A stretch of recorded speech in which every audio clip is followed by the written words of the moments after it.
Gravando. Janela. Vocês estão vendo a minha apresentação aí? Sim.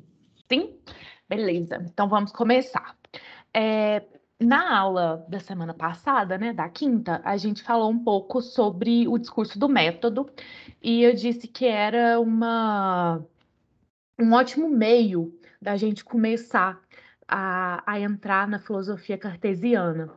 E eu realmente acho isso porque ele faz aquele retrospecto, né, da vida dele e também dá um panorama do que ele vai fazer para frente, tanto nas meditações metafísicas quanto nos princípios da filosofia. Então, eu acho bastante interessante a gente ter começado com o discurso. Então, agora, nós vamos retroceder um pouquinho e vamos para regras da direção do espírito. As regras são um texto que o Descartes escreveu e ele deixou de lado, foi abandonado. E assim, é a primeira obra realmente de relevância para a filosofia dele que a gente tem. Só que é um texto que ele não publicou quando ele estava vivo. É um texto que ele realmente abandonou e então a gente nem sabe muito bem qual que é o momento que ela foi escrita. Os comentadores, eles têm um certo consenso que provavelmente foi escrito entre 1618 e 1628. E aí, por volta de 1628, ele vai abandonar a escrita, né, das regras e vai se propor a um outro projeto. E essa é uma coisa que a gente tenta reconstruir, mas que a gente não tem muita certeza. Inclusive, eu estudo um pouco sobre isso, sobre essa mudança de projeto das regras, né, que é um texto da juventude, para o discurso do método e os textos que ele vai escrever mais da maturidade. Então, como as regras foram publicadas só depois que o Descartes estava morto, e que ele já tinha publicado também essas suas grandes obras, que é o Discurso do Método e as Meditações Metafísicas, então, assim, as regras acabaram sendo vistas como um texto a partir dessas duas obras já publicadas, não como um texto assim nela mesmo, sabe? Ela não foi vista como um texto completo em si e importante nela mesma, mas apenas em relação a essas duas outras obras. Óbvio que completa ela não é porque realmente foi abandonada. Na regra 12, que é uma regra que a gente vai ter a aula dela com mais clareza daqui a alguns dias, ele vai apresentar com bastante clareza e evidência, assim, né? Seguindo essa ordem que é importante para o Descartes, como que ele vai projetar as regras para a direção do espírito. Então, a ideia do Descartes era inicialmente escrever 36 regras que se dividiriam em três conjuntos principais. A regra 1 e a 12, até a 12, que é o que a gente vai ver com mais atenção aqui, vai abordar o que se pode conhecer em relação ao que é mais simples, né? Que a gente pode chegar de uma maneira por intuição, por uma visão do olhar, de um modo mais espontâneo, de um modo até mais natural, e não precisar de elaborar questões muito difíceis. Então, esse primeiro momento, você não vai ter essa preocupação com investigação de questões e tal, mas sim com essas coisas mais evidentes, que são os mais claros e mais simples. Da regra 13 até a regra 24, o Descartes coloca que ele iria abordar questões que, apesar de você não conhecer a solução ainda, você consegue compreender a questão perfeitamente. Então, essa seria esse segundo momento. O terceiro momento, que realmente o Descartes não aborda, ele tem algumas regras que são colocadas só o título, mas que não ele não desenvolve, que vai abordar questões que realmente nem as questões se compreendem perfeitamente, nem mesmo as suas soluções. Então, dito isso, né, fazendo esse panorama do que seria esse texto das regras para a direção do espírito, vamos passar para a regra 1, que vai abrir todo esse projeto cartesiano de realmente colocar preceitos e regras para que a gente possa orientar e direcionar a nossa inteligência, o nosso espírito, para captar as verdades de uma maneira direta, que não fosse enganadora e nem levasse às dúvidas. Espero que vocês tenham lido. As regras são curtinhas, então vocês não demoram muito para ler. Acho que vale muito a pena dar uma lida antes das aulas. Bom, a regra 1 vai dizer que a finalidade dos estudos deve ser a orientação do espírito para emitir juízos sólidos e verdadeiros sobre tudo o que se lhe depara. Então, essa regra ela vai mudar tudo que já estava meio proposto dentro da filosofia até então, até no século XVII. Por quê? O Descartes começa o seguinte, fazendo essa observação de que o ser humano, ele tem esse hábito que é muito comum, que é uma coisa que a gente vai fazendo até sem perceber, de comparar coisas que a gente não conhece com coisas que a gente já conhece, procurando conhecer essas coisas que a gente não conhece ainda. Isso é uma coisa muito comum, essa analogia que a gente faz. E essas analogias muitas vezes não são reais, elas são os, é, como que eu posso dizer? Certas coisas espontâneas que vêm do espírito, mas que a gente precisa de examinar elas primeiro. Então, mesmo nessas coisas que às vezes não são iguais, a gente costuma atribuir o que a gente conhece ao que a gente não conhece, porque é um modo que a nossa mente tem para conhecer coisas, né? Essa analogia. Mas o Descartes vai criticar isso, porque é uma maneira que não é totalmente livre de dúvidas. E é uma maneira que, principalmente se você fazer essa comparação por meio em coisas diferentes, em coisas diversas, você vai chegar ao erro. E aí ele vai mostrar como que esse tipo de comparação ele é prejudicial, principalmente na aproximação e na analogia que é feita entre as artes e as ciências. Isso porque elas são completamente diferentes para Descartes. Porque você não pode aproximar as artes que são no âmbito do corpo, da prática corporal, do hábito corporal, das ciências, que são um conhecimento puramente intelectual. Então, quando você faz um tipo de confusão entre essas duas coisas, você vai entender que a ciência deve ser feita de um modo como a arte é feita, e isso não é verdade.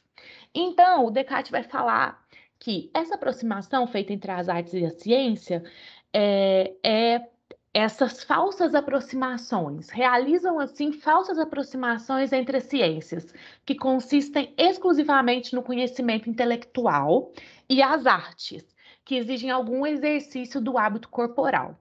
Então, aqui eu busquei uma outra tradução, que não é essa das edições 70 que a gente tem no PDF, essa tradução aqui da Martins Fontes, que é uma boa tradução também, mas que eu não achei no PDF, mas que pode tirar algumas dúvidas em relação ao outro texto. As regras são escritas em latim, inclusive. Essa tradução aqui diz que as artes exigem certa disposição prática do corpo. Então, essa coisa de você ter que fazer ao aprender uma arte específica, você vai precisar de uma prática corporal. E uma prática muito especializada, muito focada, muito direcionada para uma parte do corpo. Por exemplo, quem quer aprender a tocar violão, vai ficar melhor nesse instrumento quando foca em praticar esse instrumento e não fica mexendo com capinar uma horta ou que fica mexendo com, sei lá, fazer origami ou qualquer coisa do tipo, porque perde esse movimento. Então, você precisa de direcionar a parte do seu corpo para que ele fique mais ágil, mais com mais disposição para aquilo que você quer que ele se dedique, com que você quer que ele se especialize. Então, você tem que dividir as artes. Quando você vai estudar uma arte, você tem que ir dividindo. Você não pode estudar todas as artes ao mesmo tempo. Uma pessoa que quer ficar boa em todos os instrumentos musicais, provavelmente não vai ser boa em nenhuma. Então, uma pessoa que é realmente boa, sei lá, em tocar violino, ela não vai. Ela pode até tocar vários outros instrumentos, mas se ela quer ficar, tipo, muito, muito, muito foda em tocar violino, tem que praticar o violino e não tipo, dividir o tempo com esses outros instrumentos. E aí, até então, principalmente tendo em vista a filosofia aristotélica e escolástica da Idade Média, eles entendiam que que essa questão de separar a prática das artes se estendia para a ciência, e aí você precisava de dividir o estudo dessas ciências. Então, cada ciência seria um estudo distinto, tendo em vista o objeto que ela se voltava. Então, se estudava só a física, se ia estudar a mecânica, estudava só a parte da mecânica, se ia estudar astronomia, era só astronomia. E aí eles faziam essa aproximação entre as ciências e as artes. Só que aí eles estavam muito enganados. Porque, aqui o Descartes fala, enganaram-se rotundamente. Porque quando você fala do estudo das artes, realmente o corpo se difere em relação ao objeto que ele está lidando. Por outro lado, quando você está falando das ciências e do conhecimento intelectual, do puro conhecimento intelectual, você não tem esse tipo de diferenciação. A ciência, ela continua a mesma, independente do tipo de coisa que você está estudando. Se você estuda filosofia, é o mesmo tipo de mente, o mesmo tipo de razão, o mesmo tipo de faculdade que você vai ter quando você estuda matemática, quando você vai tentar fazer uma pesquisa sobre química. Então, isso não muda. Então, você não pode aplicar essa divisão feita nas artes, que são do domínio do corpo, para o domínio do intelecto. Porque o Descartes vai dizer, e aí eu cito aqui, as ciências nada mais são do que a sabedoria humana, a qual permanece una e idêntica, por muito diferentes que sejam os objetos a que se aplique, e não recebe deles mais distinção do que a luz do sol da variedade de coisas que ilumina. Não há necessidade de impor aos espíritos quaisquer limites. Então, a ciência é a sabedoria humana. O que ele quer dizer com isso? A gente viu, tipo, na apresentação que o José Raimundo fez sobre essa disciplina, que a gente pode entender ciência como duas coisas. A primeira seria esse corpo estruturado de proposições, né? Uma disciplina. A matemática é uma ciência, a física é uma ciência, a química é uma ciência. Um corpo estruturado, delineado, que visa um objeto. E também tem essa outra concepção do termo ciência, que seria um tipo de cognição específica, que é esse conhecimento certo e evidente. Então, a gente já estava vendo como fazer uma diferenciação, né, do que é ciência e do que não é. A ciência aqui é um tipo de conhecimento certo e evidente. Então, todas as outras coisas que não são certas e evidentes não são ciência. O que faz com que as ciências não sejam nada mais do que a sabedoria humana? É porque se toda conexão, toda cognição específica, certa e evidente, é ciência, então o que está fazendo com que tudo seja sabedoria humana? Esse tipo de cognição. Tudo que a gente aprende de modo certo e evidente vai ser ciência. E como que a gente aprende isso? Pela sabedoria, pela razão, que é sempre a mesma, independente do objeto. Então, o que o Descartes quer falar aqui, fazendo essa relação entre a razão, a luz da razão e a luz do sol, é que a luz do sol, ela não muda se ela está iluminando um cachorro, uma casa, uma montanha ou um rio. A luz do sol, ela é sempre a mesma. Ela não recebe nenhum tipo de diferenciação, ela não recebe nenhum tipo de modificação dependendo do objeto a que ela se volte. E é a mesma coisa com a razão. Ou eu olhar para o meu computador, ou eu olhar para um livro de filosofia, ou eu ir pesquisar alguma dedução matemática, alguma equação matemática, isso não vai mudar a minha razão, ela continua sempre a mesma. Então é por isso que a gente não precisa de dividir o espírito. Tipo, aqui eu vou estudar X, ali eu vou estudar Y. Não, o espírito é um só. Então você não coloca limite nele, porque os limites, eles vão ser prejudiciais. Como diz o Descartes, mais para frente, o conhecimento de uma verdade, ela não vai atrapalhar no descobrimento de outra. Pelo contrário, quando você descobre uma verdade, independente do tipo do objeto dessa verdade, do domínio intelectual dessa verdade, você vai beneficiar o cultivo da sua razão. Vai deixar que sua sabedoria, a sabedoria humana, a razão, esse bom senso, fique melhor, mais adaptado a receber as verdades, seja cultivado, se aplique melhor ao que você busca, ao conhecimento das verdades.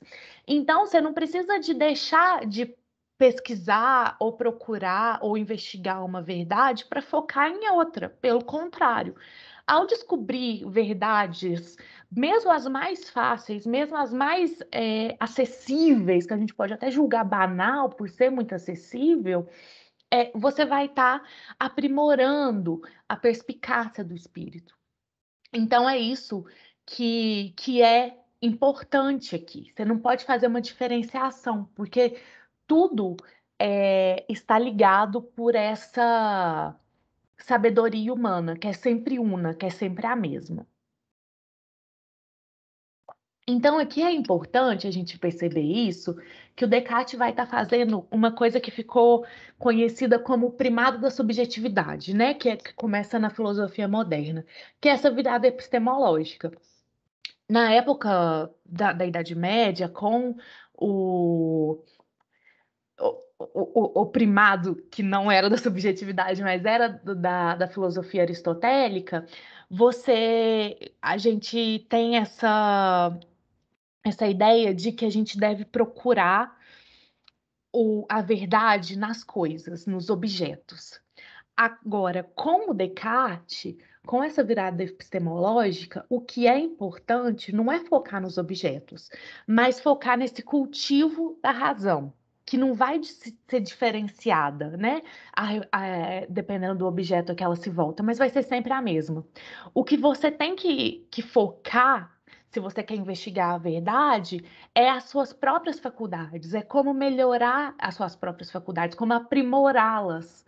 E aí, todo o resto dos frutos de descobertas matemáticas, tanto da filosofia, depois da filosofia, da química, é, também tipo da medicina para causar mais bem-estar para alguém, esses são todos frutos que vão vir de modo espontâneo desse cultivo da razão. Então, a primeira coisa que devemos fazer aqui é investigar o espírito. Então, você volta a si mesmo como esse sujeito cognitivo, o sujeito que conhece, e primeiro entende quais são as faculdades do sujeito que conhece. Quais são os limites do meu entendimento? Como eu posso aprimorar a minha mente? Como eu posso aprimorar a perspicácia da minha intuição, da minha dedução, de todas as minhas faculdades? E aí o Descartes vai dizer: assim, não é sem motivo que pomos essa regra antes de todas as outras, porque nada nos afasta tanto do reto caminho da procura da verdade, como orientar os nossos estudos, não para esse fim geral, mas para os fins particulares. Qual que é o fim geral? É justamente fazer com que o espírito seja cultivado e que procure sempre, por meio desse cultivo, atingir juízos sólidos e verdadeiros. Quando você para de pensar nesse fim geral e vai pensar em fins particulares, isso faz com que a mente pare de pensar em todos os passos, em todas as operações que são colocadas para fazer algum tipo de descoberta. E é esse meio, o meio da descoberta, o meio empregado pelo espírito, que é importante. O importante é que deixa de ser o que é útil, o que é bom, o que dá mais graça, o que dá mais dinheiro. O importante aqui é como o espírito ele vai proceder, qual que é esse procedimento. E isso é de extrema importância para várias ciências que vão ser desenvolvidas depois. É óbvio que é importante também no século XVII, para a filosofia kantiana, mas também para a fenomenologia, para a psicologia. É uma virada que que muda mesmo os rumos da investigação filosófica e científica como um todo. O Descartes, ele vai deixar um pouco claro sobre esses fins particulares que ele cita, né? Porque é óbvio para ele que deve-se deixar de lado esses fins particulares que são maus ou condenáveis, como aprender, por exemplo, a forjar moedas falsas para você roubar, ou você aprender a retórica para advogar para criminosos ou qualquer coisa do tipo. Isso é muito fácil você ver que vai se afastar da verdade, afastar da razão, né? Dessas coisas mais racionais. Mas ele fala que os fins particulares, que são honestos, que são louváveis, que são bons, eles também afastam a nossa razão do caminho da verdade. Só que isso acontece de uma forma menos evidente, é uma coisa mais sutil. Então, às vezes, isso tem que ficar claro também, porque às vezes você acha que você está fazendo uma coisa boa, mas não é o fim geral que você deve procurar. E o exemplo que ele dá é procurar adquirir ciências úteis para o bem-estar ou para o prazer da contemplação da verdade. E essas coisas são boas, elas são louváveis.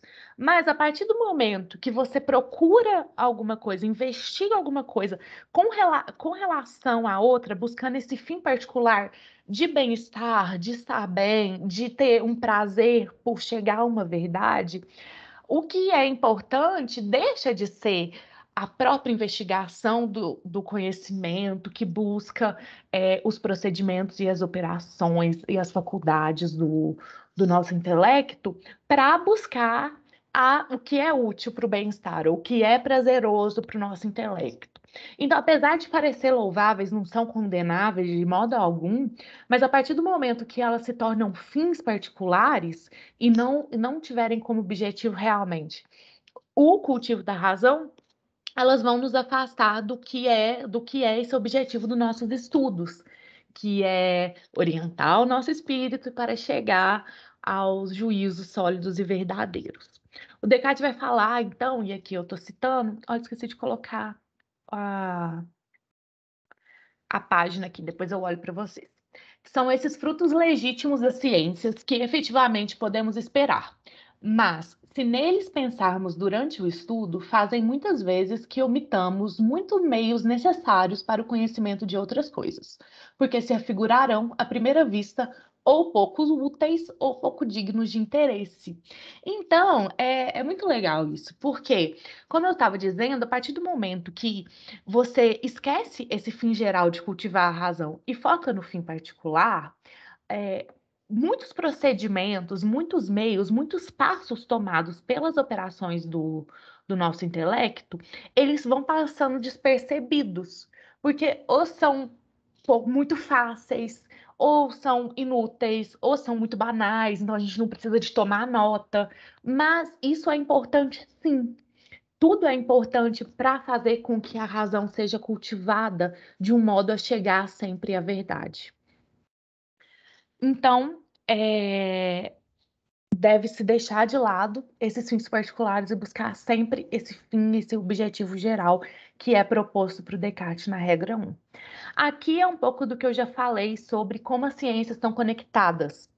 Como as ciências elas são apreendidas sempre pela mesma sabedoria humana, e que é uma sabedoria universal, por que que é uma sabedoria universal? Primeiro, porque é a mesma que vai estar aprendendo todas as ciências, independente do seu objeto. E depois, que como a gente viu no discurso do método, esse bom senso, a razão humana, ela é universal, porque ela está em todos os seres humanos.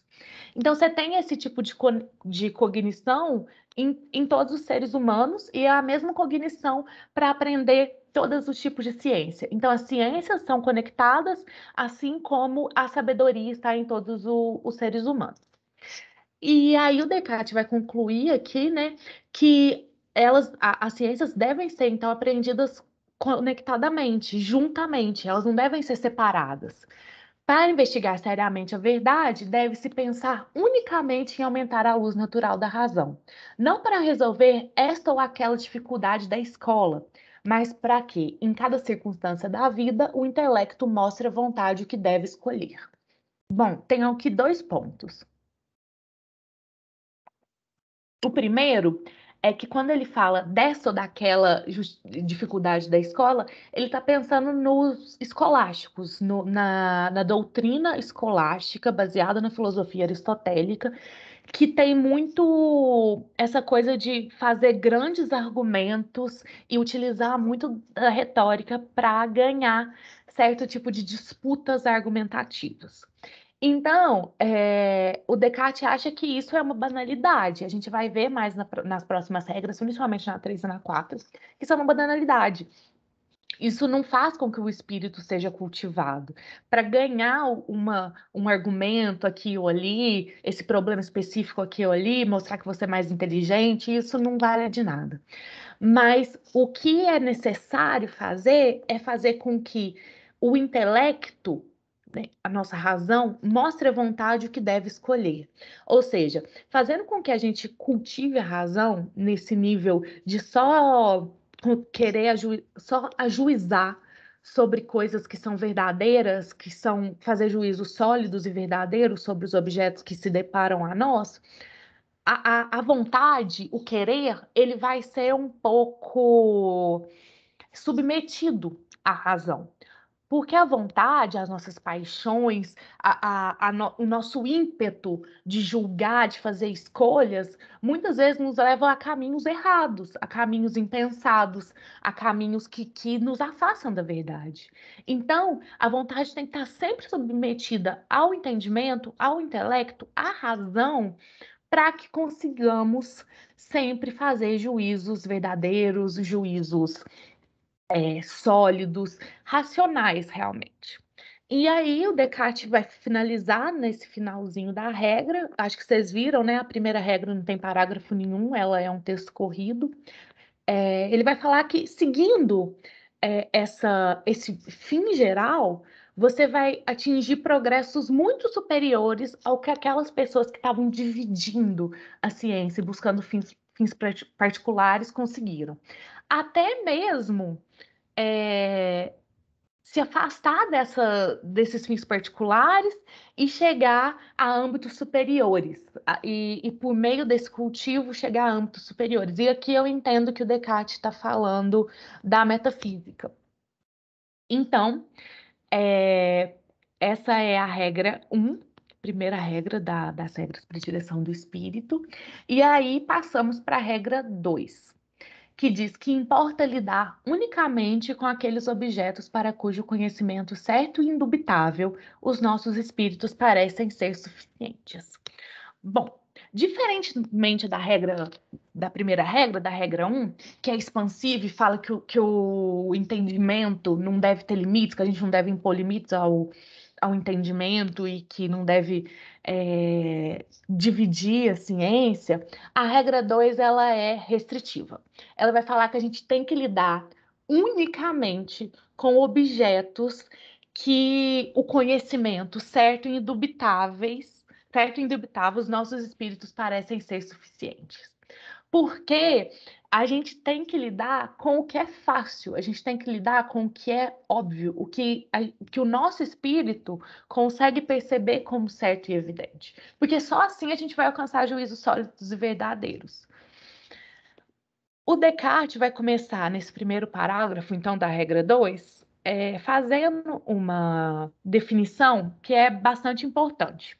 Toda ciência é um conhecimento certo e evidente. Então, ele vai definir a ciência como um corpo de conhecimento, de proposições, como esse tipo de cognição especial que é certa e que é evidente e que vai diferir ela dos outros tipos de conhecimento, como o senso comum e como a fé. Tendo dito que toda ciência é um conhecimento certo e evidente, aqui o Descartes quer concluir que tudo que é apenas provável deve ser abandonado. E aí é que entra essa questão de tudo que é provável deve ser abandonado. Então, todo o objeto que a gente não conhece de maneira certa e indubitável é provável. Então, a gente não deve se voltar o nosso entendimento e a nossa investigação para esse tipo de objeto, porque eles vão nos levar a conhecimentos apenas prováveis, duvidosos e que não são ciência, porque não são conhecimento certo e evidente. Então, a ideia aqui do Descartes é que quando a gente está no meio de muitas dúvidas, né, de muitas coisas conflituosas, e a gente aceita desses lados que é meramente provável, você vai estar obscurecendo a luz do seu espírito. Em vez de você cultivar a sua razão, de você fazer com que ela fique mais perspicaz, mais sagaz, você vai, na verdade, obscurecer, fazer com que ela fique mais apagada, mais lenta, com mais dificuldade para distinguir o que é certo e o que é errado. Quando você tem certeza de alguma coisa que está errada, então, por exemplo, sei lá, quando a pessoa sabe, ela acha que sabe, ou tem convicção e crê que a Terra é plana. É muito mais difícil para ela entender que a Terra é uma esfera, né, sei lá, do que quando a pessoa não sabe nada. Então, ser ignorante, ser totalmente ignorante de algum assunto, é melhor do que você ter uma opinião forte de alguma coisa que é ou duvidosa ou errada. Porque aí você tem que, primeiro, se livrar dessa opinião e depois se colocar na investigação do que é certo. Além do que vai estar fazendo com que a sua razão seja obscurecida, se torne mais lenta, se torne prejudicada, tenha preconceitos. Então, tomar o certo como duvidoso leva ao afastamento do caminho da investigação da verdade. Isso acontece justamente ao ocupar o espírito do que é difícil, impossibilitando-o de distinguir o verdadeiro do falso. Quando você se coloca a investigar um objeto que está além da certeza para o seu espírito, que não está adequado para o seu espírito conhecer perfeitamente e que sempre resta dúvidas acerca desse objeto, é óbvio que você não vai chegar a um conhecimento certo e evidente, porque tem coisas ali que você não está apreendendo de uma maneira indubitável. Então, o Descartes coloca que o objetivo da regra 2 é rejeitar todos os conhecimentos somente prováveis e declaramos que se deve confiar apenas nas coisas perfeitamente conhecidas e das quais não se pode duvidar. A probabilidade aqui não é essa probabilidade matemática que vai ser desenvolvida depois com Leibniz, com outros filósofos e matemáticos. A probabilidade aqui está remetendo ao ceticismo acadêmico da antiguidade, que é relativo a tudo que a gente tem bom motivo para acreditar, que é plausível, que tipo, é verossímil, que faz com que o nosso espírito, que a nossa razão seja inclinado a aceitar esse juízo que é apenas provável. Então, isso acontece principalmente com esses juízos que são tomados como muito comuns e muito aceitos na nossa tradição, na nossa comunidade, e que não são realmente colocados no exame. Só que, diferente da ciência, diferentemente da verdade, uma opinião que é somente provável, ela pode ser disputada e contradizida, é assim que fala? Contradita, a qualquer momento. O que é verdadeiro é sempre verdadeiro. O que é verdadeiro, não importa qual argumento que você vai levantar, que ele vai ser verdadeiro. Quando você tem uma coisa que é apenas provável, ela é muito instável, porque a qualquer momento pode chegar alguém e derrubar esse seu juízo meramente provável. Então você tem que rejeitar isso, senão você nunca vai chegar a juízos sólidos e verdadeiros. Você vai sempre ficar nesse âmbito da probabilidade, da incerteza, do infundamentado. É por isso que deve-se priorizar a certeza, priorizar a verdade e rejeitar o provável na investigação dessa verdade da ciência. Porque se toda ciência é conhecimento certo e evidente, então devemos rejeitar o que é provável, porque o provável, ele é instável, ele não é certo, ele não é evidente e não vai chegar numa ciência. E além disso, o provável obscurece a luz natural da razão. Aqui o Descartes vai começar a fazer uma censura à tradição e à autoridade. Por quê? Ele vai falar que esses letrados, eu coloquei entre aspas, porque ele está sendo um pouco irônico, ele não está realmente falando que esses homens das letras, esses sábios, são sábios. Ele está mais referindo a eles como pedantes, como pessoas que se colocam como muito inteligentes, mas na verdade são arrogantes e não admitem que a razão deles pode estar errada. Então, os letrados, esses homens das letras, muitas vezes eles falam que não existe tantas coisas certas e evidentes assim, porque eles não estão acostumados a prestar atenção no que é do mundo. Eles querem sempre dar conta de coisas muito difíceis, muito complexas, muito confusas.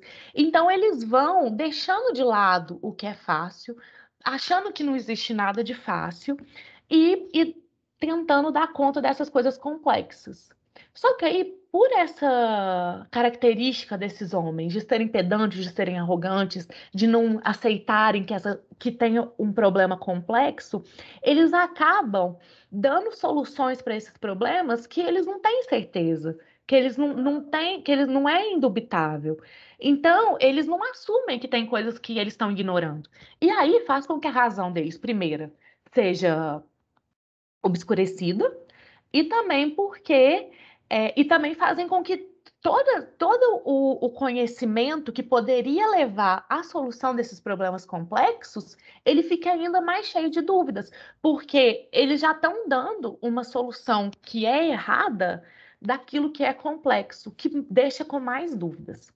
O Descartes, por outro lado, vai acreditar sim que existem muitas coisas que são conhecidas perfeitamente por meio do espírito e que estas vão ser, se elas forem realmente e diligentemente investigadas e assimiladas, elas vão ser suficientes para provar uma série de proposições e também conseguir solucionar vários problemas que até então eram só cheios de dúvidas e tratados de modo apenas provável, por ser muito complexo e das pessoas não entenderem que tem passos simples que vão chegar à solução desse problema maior e mais complexo. O Descartes faz, depois, um exame dessas ciências vigentes, até na sua época, e vai perceber que são poucas que até então estão lidando com objetos que são conhecidos desse modo certo, evidente e que pode ser conhecido perfeitamente pela razão. Porque a maioria das ciências realmente você não tinha um consenso entre os estudiosos dessas ciências, só controvérsias. E aí o Descartes tem essa ideia, que eu acho, inclusive, uma boa ideia, eu não sei se eu concordo totalmente com ela, mas o seguinte: se você tem duas pessoas que estão acreditando em coisas contrárias, pelo menos uma delas vai estar errada. Uma vai estar certa e outra vai estar errada. Ou as duas podem estar erradas também, mas pelo menos uma delas vai estar errada. Mas aí o Descartes fala que é mais fácil que não exista realmente uma verdade ali, que as duas pessoas, provavelmente, que estão disputando alguma coisa, que estão com uma controvérsia, elas vão estar erradas. Porque se uma pessoa ela detém a verdade de alguma coisa e detém as razões para explicar por que que essa coisa é verdade, então ela consegue convencer a outra, porque a verdade ela é evidente, ela é certa, ela pode ser apreendida de modo perfeito pelo conhecimento. Então, se você tem disputa numa ciência, é porque você não tem o conhecimento certo e evidente, apenas opiniões prováveis. E aí ele vai excetuar aqui a aritmética e a geometria, que para ele são sim ciências que conseguem deduções e demonstrações muito certas, muito verdadeiras e que também atingem consenso entre os matemáticos. Então você pode imaginar que esse consenso é por causa do tipo de objeto que elas estão se voltando. No terceiro parágrafo, o Descartes vai fazer uma mitigação desse abandono e dessa crítica que ele faz à tradição. Porque, como a gente viu no discurso do método, o Descartes é muito cauteloso com esse abandono. E ele também tem, ele é muito fiel até com os professores, com os mestres que ele teve na escola. Ele fala que ele foi muito feliz de ter tido mestres que conseguiram guiar a razão dele. Mas ele entende aqui também que se a gente quer, por nós mesmos, né, autonomamente, chegar ao cume do conhecimento, determinando essas regras para a investigação, você precisa de abandonar esses preceitos que são meramente prováveis.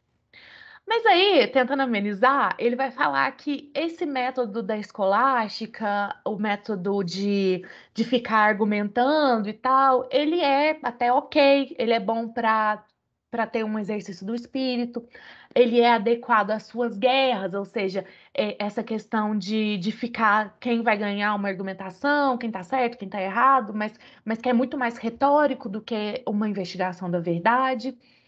E além desse abandono da tradição ser alguma coisa perigosa, tanto é que no discurso do método ele vai impor várias cautelas antes de fazer esse abandono, e também de não ser alguma coisa que deve ser realizada por todos, que tem espírito, segundo Descartes, que realmente eles deveriam ser guiados e não tentar fazer umas coisas autonomamente.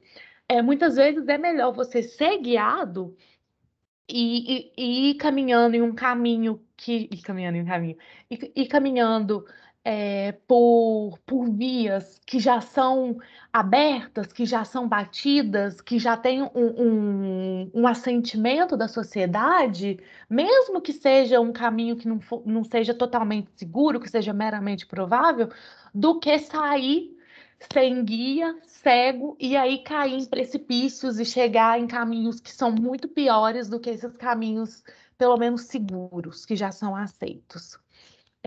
Vamos ver.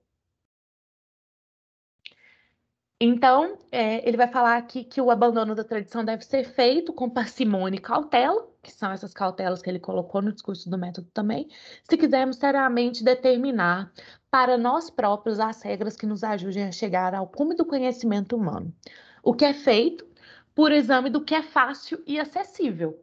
Então, se a verdade, se juízos sólidos e verdadeiros são baseados nesses conhecimentos que são apreendidos de forma evidente, nos objetos que são conhecidos perfeitamente pelo espírito, então esse exame tem que ser feito por meio do que é fácil e acessível.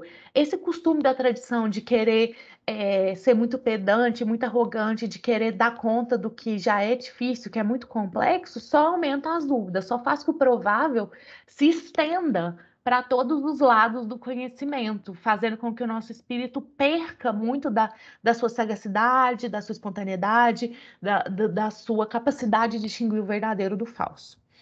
No quarto parágrafo, então, o Descartes volta a falar sobre aritmética e geometria e vai fazer um exame importante do que é que faz que essas duas ciências sejam indubitáveis, estejam livres de falsidade e certeza.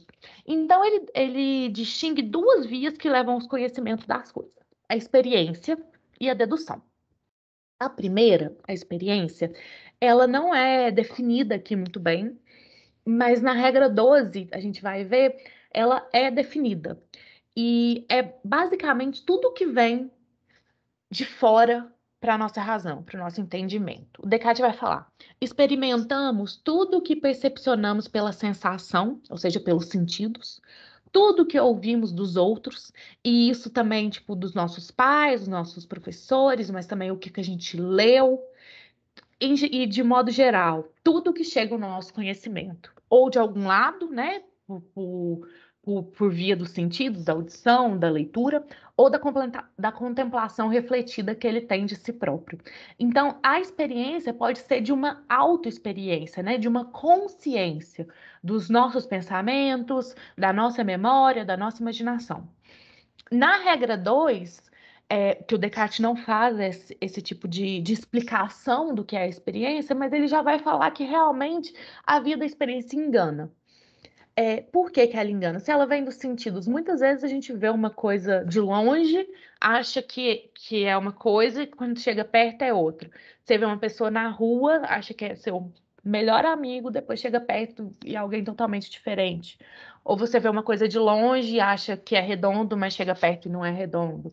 É, além de exemplos menos, menos simples, como você lê alguma coisa no jornal, mas você não verifica aquele fato. Então, é a experiência da leitura, chegou por uma via exterior, mas você não está refletindo sobre aquele fato. E essa experiência pode nos enganar. Porque muitas vezes o que chega para a gente é irrefletido, a gente não para pensar e julgar e examinar o que a gente está experienciando. E é improvisado. Agora, por outro lado, a dedução, que é essa operação pura, ele usa essa palavra aqui, ilação, que é essa operação pura, é essa inferência de uma coisa a outra que indica uma ligação necessária. Então, o Descartes vai falar que essa via não pode levar ao erro, porque a gente faz essa dedução, que é uma operação pura, somente quando a gente percebe essa ligação entre duas coisas, essa ligação que é necessária. Então, o texto vai dizer que essa ilação, operação pura de uma coisa, a partir de outra, se pode emitir quando não se divisa. Na tradução da Martins Fontes está melhor, que ela diz que essa operação pura pode ser omitida quando não a percebemos, mas nunca pode ser mal feita pelo entendimento, ainda menos o racional.